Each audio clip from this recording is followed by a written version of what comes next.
Good morning mga kalikot. So meron naman tayong gagawin dito, remote ng smart. So ito, ayun ang may-ari, dami daw niyang nabiling battery. So mabilis daw malubat.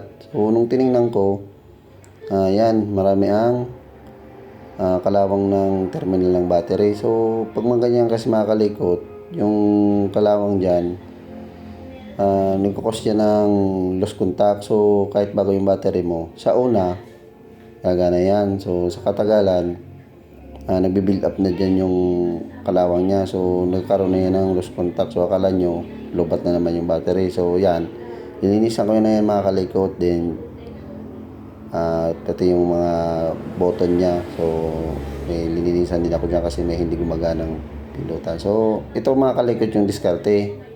So papakita ko sa inyo yan, para malaman nyo kung gumagana yung remote nyo. So kita nyo yung sensor niya. So itapat nyo yun sa camera ng cellphone nyo. Yan, ganyan. Yan. Pag pinindot niya, makita ko yung flash yan. Yan. Yung camera na nakakita niya mga kalikot. Pero nakikita naman yan ng mga mata. Kaso mahina nga lang. So sa camera, kitang-kita yan. So yan. Yan yung makikita kung okay na yung remote nyo. So yan, okay na yung remote nyo mga kalikot. So patesting na natin kung mabilis pa bang malubat.